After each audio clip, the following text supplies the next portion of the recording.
Property విషయంలో కన్ఫ్యూజన్గా ఉన్నారా? Gated కమ్యూనిటీలో ఫ్లాట్ తీసుకోవాలా లేదా విల్లా తీసుకోవాలా? మన పిల్లల భవిష్యత్ కోసం ఓపెన్ ఫ్లాట్ తీసుకోవాలా? మన హైదరాబాద్లో ఏ లొకేషన్లో కొంటే మంచి అప్రిసియేషన్ వస్తుంది?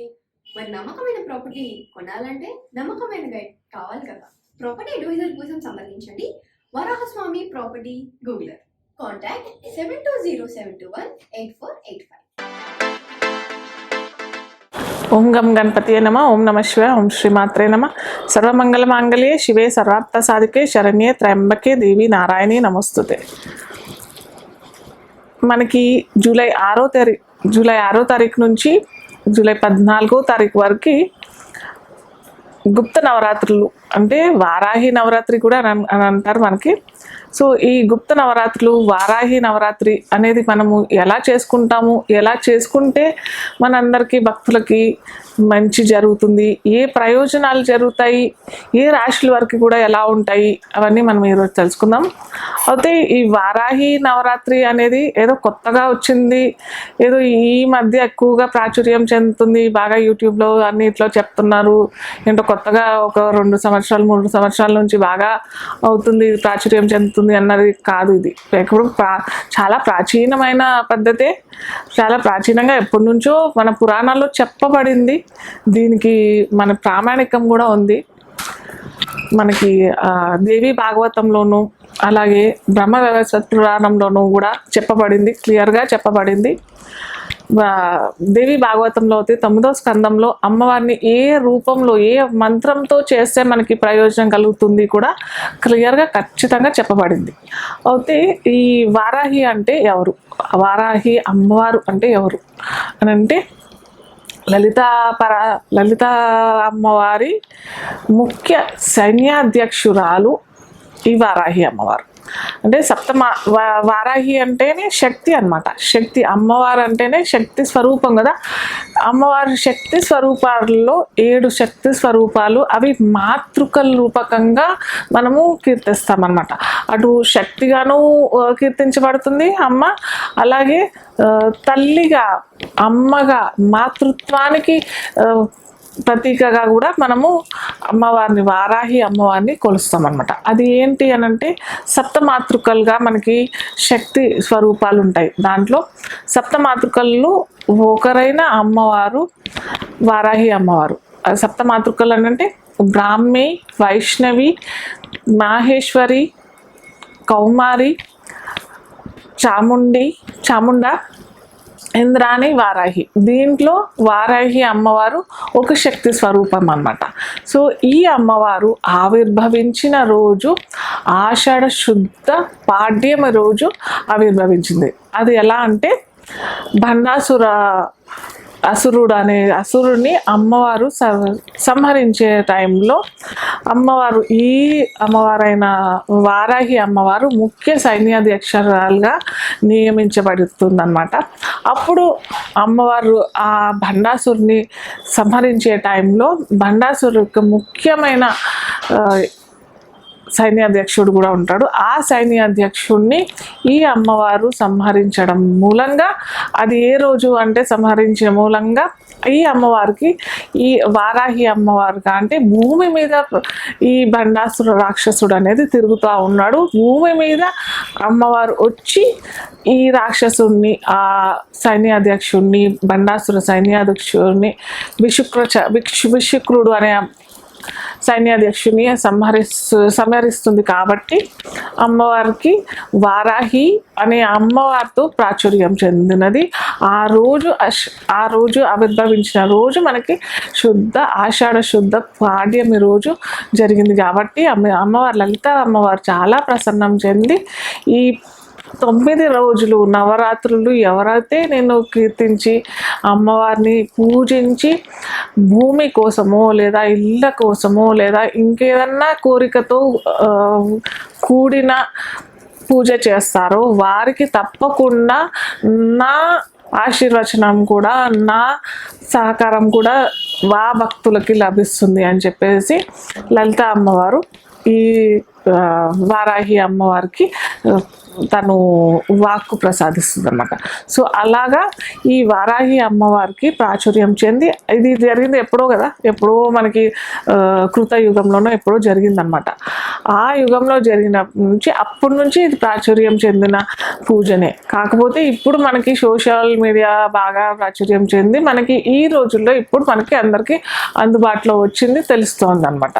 సో ఇది ఇంకా ఏంటంటే బాగా సౌత్ ఇండియాలో అంటే మనకి ఈ తమిళనాడు ప్రాంతంలో, చెన్నైలో ప్రాంతంలో బాగా ఎక్కువ ఎప్పటి నుంచో చేస్తారు. కొన్ని సంవత్సరాల నుంచి, కొన్ని 50 సంవత్సరాల నుంచి అక్కడ బాగా ప్రాచుర్యం చెందిన పూజనే ఇది వారాహి. మన ఇక్కడ తెలుగు రాష్ట్రాల్లో మటుకు ఈ 5-10 సంవత్సరాల నుంచి బాగా ప్రాచుర్యం చెందుతుంది. ఇక 2-3 సంవత్సరాల నుంచి అయితే ఎక్కువగా మనకి అందుబాటులోకి వచ్చేసింది మనకి వారాహి మాత అమ్మవారి గురించి. సో ఒక్కొక్క రాశి వాళ్ళు ఎలా చేసుకోవాలి, ఎలా చేసుకుంటే వారికి లబ్ధి పొందుతారు, ఏమేమి లబ్ధి పొందుతారు, ఎలా చేసుకుంటే, ఏ పూలతో చేసుకుంటే, ఏమి ప్రసాదం పెడితే, ఏది నైవేద్యం పెడితే వాళ్ళకి సక్సెస్ ఉంటుందో మనం ఒక్కొక్క రాశిని మనం చూస్తాం. కన్యా లగ్నం, లగ్నం తెలియని వారికి రాశి. కన్యా రాశి వారు ఏంటంటే వీరు ఏంటంటే బుధుడికి సంబంధించిన, బుధుడు అధిపతి ఈ రాశి వారు అంటే.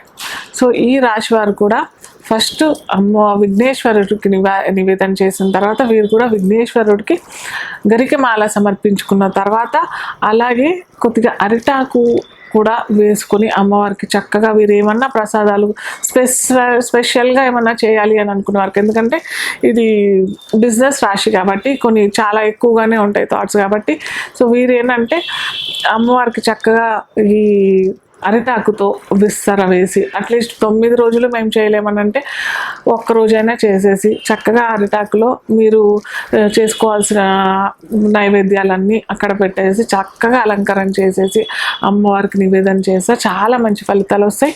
అలాగే ఆకుపచ్చ వస్త్రాలు లేదా ఆకుపచ్చ ఏమీ చేయలేము, మా దగ్గర ఇవన్నీ ఏం లేవు, ఇవన్నీ పెట్టలేము అని అంటే అట్లీస్ట్ ఆకుపచ్చ గాజులన్నా, ఆకుపచ్చ రవిక అంటే బ్లౌజ్ పీస్ అన్నా పెట్టేసేసి అమ్మవారికి ఎవరికైనా వచ్చిన ముత్తైదు కన్నా ఈ 9 రోజులు అయిపోయిన తర్వాత ఈ నివేదన వారికి ఈ అమ్మవారు లేదా మీరే వేసుకుంటాను అని అంటే చక్కగా ఎక్కువ గాజులు పెట్టడానికి వీలు చేసుకోండి. ఎందుకంటే సౌభాగ్యం కాబట్టి మనకి గాజులు, ఆకుపచ్చ గాజులు పెట్టేసేసి అమ్మవారికి మనకి 9 రోజులు అయిపోయిన తర్వాత వేరే ముత్తైదు స్త్రీలకి పంచడం, అలాగే మీరు కూడా ధరించితే మటుకు చాలా అద్భుత ఫలితాలు వస్తాయి. అలాగే మీరు ఈ గాజు, ఒక గాజు మటుకు మీరు ఎక్కడైతే బిజినెస్ చేస్తున్నారో ఆ గాజు అక్కడ పెట్టుకుంటే కూడా నార్త్ సైడ్లో పెట్టుకోండి. ఎక్కడైతే బిజినెస్ చేస్తున్నారో అక్కడ నార్త్ డైరెక్షన్లో అంటే ఉత్తరం దిక్కున మీరు బిజినెస్ ఏరియాలో పెట్టుకుంటే కూడా చాలా అద్భుత ఫలితాలు వస్తాయి. స్పెసిఫిక్గా ఇది బిజినెస్ చేసుకునే వారికి చాలా మంచి ఫలితాలు వస్తాయి ఇలా చేసుకుంటే మటుకు. అయితే ఏ పూజ చేస్తే, ఎలా చేస్తే అంటే మనం ఇప్పుడు ఇంతకుముందు చెప్పుకున్నాం కదా ఒక్కొక్క రాశి గురించి. సో ఏ మంత్రంతో కీర్తిస్తే అమ్మవారు ప్రసన్నం చెందుతుంది అనేది కదా ముఖ్యం ఎప్పటికైనా కానీ. సో పొద్దున్నే పాడ్యమి, శుద్ధ పాడ్యమి ఆషాఢ మాసం రోజు మనం చెప్పుకున్నది జూలై 6 నుంచి స్టార్ట్ అవుతుంది. సో సూర్యోదయాన్నే లేచి ఇల్లంతా శుభ్రం చేసేసుకొని చక్కగా స్నానం చేసేసుకొని ఫోటో తెచ్చుకోండి. అమ్మవారు, వారాహి అమ్మవారు ఫోటో తెచ్చుకోండి. విగ్రహం వద్దు, ఎందుకంటే విగ్రహానికి మనం ఆరాధన చేసుకోవాలి కాబట్టి నిత్య ఆరాధన చేసుకుంటేనే చాలా మంచిది. కాబట్టి మనం ఎప్పుడు నిత్యం చేసుకుంటామో చేసుకోలేమో తెలియదు కదా. సో అందుకని ఫోటో తెచ్చేసుకోండి అమ్మవారిది. చక్కగా ఫోటో తెచ్చేసుకొని ఫోటో కడిగేసేసుకొని కలశం పెట్టుకునే ఆచారం ఉంది. కొందరి ఇళ్ళల్లో కలశం పెట్టుకోలేము అని అనుకునేవారు కలశం పెట్టుకోవద్దు. కలశం పెట్టుకోలేము మేము లేదా కలశం పెట్టుకుంటాము, మాకు అది ఉంది, మా ఇంట్లో ఉంది అని అంటే పెట్టుకోవచ్చు. దానికి ఏం ఆటంకాలు ఏమీ లేవు. సో నియమాలు కూడా ఏమీ లేవు. మనం నిత్యంగా అమ్మవారు ఏమంటారు వేరే కలశం పెట్టి ఎక్కువైనా ఆరాధన చేస్తాం కదా, అలాంటి పూజలు ఎలా చేస్తారో ఇక్కడ కూడా అవే నియమాలు ఉంటాయి కలశ ఆరాధన. సో అలా చేసుకోవచ్చు. లేదా కలశం పెట్టలేము అని అంటే ఓన్లీ ఫోటో పెట్టేసి చక్కగా 2 దీపాలు పెట్టేసుకోండి. ఇక్కడ మళ్ళీ చాలామంది అడుగుతారు, 1 దీపం పెట్టాలా, 2 దీపాలు పెట్టాలా, ఎన్ని ఒత్తులు పెట్టాలి, ఇవన్నీ అడుగుతారు. సో 2 దీపాలు పెట్టేసేసుకొని అమ్మవారికి ఇష్టమైన నైవేద్యం ఏంటంటే యాక్చువల్గా ప్రతి అమ్మవారికి అన్నం నివేదన చేస్తే చాలా మంచిది అనమాట. అన్నం నవరాత్రి అన్నాం కదా, 9 రోజుల్లో ఒక్కొక్క రకమైన అన్నం, పులిహోర, కట్టు పొంగలి, పులిహోరలో కూడా చిత్రాన్నము, నిమ్మకాయ పులిహోర ఇవన్నీ ఉన్నాయి కదా. సో ఇలా అన్నం పెట్టుకోండి, ఒకరోజు పరమాన్నం అన్న పెట్టుకోండి, ఒకరోజు చక్కెర పొంగలి అన్న పెట్టుకోండి. ఇలా మీ ఇష్టం. అవన్నీ మేము ఏమీ పెట్టుకోలేము అని అంటే ఒక బెల్లం ముక్క పెట్టుకుంటే సరిపోతుంది. వీటితో పాటు ఖచ్చితంగా పెట్టుకోవాల్సింది ఏంటంటే బెల్లం పానకం. బెల్లం పానకం అమ్మవారికి చాలా ఇష్టమైన పానకం అనమాట. ఇక్కడే కాదు, వారాహి అమ్మవారిదనే కాదు, ప్రతిసారి ఎక్కడైనా ఎప్పుడైనా కానీ మనము వరలక్ష్మి వ్రతంకైనా ఇంకా వేరే ఏ పూజలు చేసినా కానీ అమ్మవారికి బాగా ప్రీతికరమైన ఏదన్నా ఉంది అని అంటే అది పానకం, బెల్లం పానకం. బెల్లము దాంట్లో నీళ్ళు పోసేసి యాలకులు కొద్దిగా అది అంటే పొడి వేసేసుకొని, ఏమైనా ఇంకా సుగంధ ద్రవ్యాలు ఏమైనా వేసుకోవాలంటే వేసేసుకొని చక్కగా చేసేసుకున్నాను అనుకోండి. అది నివేదన ఖచ్చితంగా రోజు చేయాలి. మీరు అన్నం పెట్టినా పెట్టకపోయినా ఇదవదే పెట్టండి, ఖచ్చితంగా పెట్టేసి బెల్లం ముక్క పెట్టుకున్నా సరిపోతుంది. అలాగే అష్టోత్తర నామావళి మనకి వారాహి అమ్మవారిది అది లభిస్తుంది మనకి యూట్యూబ్లో చూసుకుంటే, ఇక్కడ బాగానే దొరుకుతాయి. సో అది చేసుకోండి. లేదా 12 నామాలు కూడా ఉంటాయి అమ్మవారిది, 16 నామాలు కూడా ఉన్నాయి అమ్మవారిది. కేవలం ఆ 12 నామాలైనా చదువుకోవచ్చు, 16 నామాలైనా చదువుకోవచ్చు. అలాగే బిల్వ పత్రాలతో ఆరాధన చేస్తే కూడా చాలా మంచిది.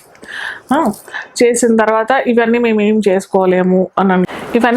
చేసుకోలేము ఆ అష్టోత్తర నామాలని చదువుకోలేము అని అనుకుంటే మటుకు ఒక చిన్న నామం చెప్తాను, అది చేసుకున్నట్టయితే ఖచ్చితంగా మీకు అనుకున్న కోరికలు అని అంటే వారాహి అంటేనే భూమి కారకురాలు, భూమిలో పుట్టిన, భూమిలో ఆవిర్భవించిన అమ్మవారు కాబట్టి మనము భూమాత కూడా అని చెప్పవచ్చు. కాబట్టి సో ఎవరికైనా ఇల్లు కావాలి, భూమి కావాలి, భూమి వివాదాలు జరుగుతున్నాయి, కోర్టు వివాదాలు జరుగుతున్నాయి, జాబ్ కావాలి, జాబ్ దొరకట్లేదు, వివాహం అవ్వట్లేదు, సంతానం కలగట్లేదు, ఇలాంటివన్నీ అవుతున్నాయి అని అంటే మటుకు ఈ నామం చెప్పుకొని మీరు 108 సార్లు, ఖచ్చితంగా ఇదైతే నామం 108 సార్లు చేసుకొని బిల్వపత్రాలతో అమ్మవారిని పూజిస్తే మటుకు ఖచ్చితంగా మీరు అనుకున్న ఫలితాలు తప్పకుండా లభిస్తాయి.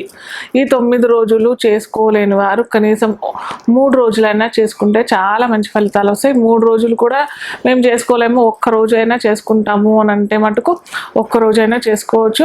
అది శక్తి ఆరాధన కాబట్టి సాయం సంధ్యా వేళల్లో అంటే 6-7 తర్వాత మీరు చేసుకుంటే మటుకు మంచి అద్భుతమైన ఫలితాలు, అనుకున్న కోరికలు నెరవేర్చడానికి ఈ అమ్మవారు సంసిద్ధమై ఉంటుంది. సో మనకి లలిత అమ్మవారే ఇచ్చింది కదా, అభయహస్తం ఇచ్చింది కాబట్టి ఖచ్చితంగా మీరు అనుకున్న కోరికలు నెరవేరుతాయి. అయితే ఇదేంటంటే ఓం శ్రీం, ఒక్కసారి మళ్ళీ పెట్టలేదు, నామం మర్చిపోయాను. ఓం హ్రీం శ్రీం క్లీం వసుదాయై నమః. ఇది చదువుకోండి. 108 సార్లు చదువుకుంటే మీరు అనుకున్న కోరికలు తప్పకుండా నెరవేరుతాయి. సో ఇది రీసెంట్గా నేను పోయిన సంవత్సరం ఒక ఆవిడకి పాపం ఇల్లు ఎప్పటి నుంచో ఒక 5 సంవత్సరాల నుంచి చాలా కోరికగా ఎదురు చూస్తూ ఉంది. సో మా పక్క వాటల్లోనే దిగడం జరిగింది. తనకి అదే 9 రోజులు తూచా తప్పకుండా ఈ ఆకులతో పూజ చేయటము, తనకి ఆ ఫ్లాట్ ఇలా ఉంది అని చెప్తే తను తొందరగా వచ్చి తీసుకోవడం, అడ్వాన్స్ కూడా పే చేయలేని పరిస్థితిలో ఉంది. కానీ ఎక్కడి నుంచో ఎలాగో అమ్మవారి కృపనో అమ్మవారి దయనో చెప్పలేము, కానీ తనకి ఆ లబ్ధి పొందడం జరిగింది. ఫైనాన్స్ లోను అవన్నీ కూడా సడన్గా ఆటోమేటిక్గా వితిన్ 1 మంత్ లాస్ట్ ఇయర్ నాకు తెలిసి జూలైలో వచ్చింది. అప్పుడు కూడా జూలైలోనే వచ్చింది. సో జూలైలో తను ఈ 9 రోజులు నవరాత్రి చేసుకున్న వితిన్ జూలైలో, అది ఆషాఢ మాసం కాబట్టి నేను అడ్వాన్స్ వద్దని చెప్పాను, ఆపాను, కాసేపు కొన్ని రోజులు ఆపాను. ఆషాఢం అయిపోయిన తర్వాత శ్రావణ మాసంలోనే తను అడ్వాన్స్ ఇవ్వటము, తను ఇప్పుడు చక్కగా గృహప్రవేశం కూడా కార్తీక మాసంలో చేసేసుకుంది. సో ఇలా ఉంటుంది, అంత అద్భుతమైన ఫలితాలు ఇస్తారు. మెయిన్గా భూ వివాదాలకి, కోర్టు వివాదాలకి, సంతానం లోపం లేదా సంతానంకి ఇబ్బంది అవుతుంది అన్న వారికి కూడా చాలా చక్కటి ఫలితాలు ఇస్తుంది ఈ అమ్మవారు. సో ఇది తూచా తప్పకుండా చేసుకోండి, అందరూ లబ్ధి పొందాలని నేను మన భక్తుల నుంచి కోరుతున్నాను.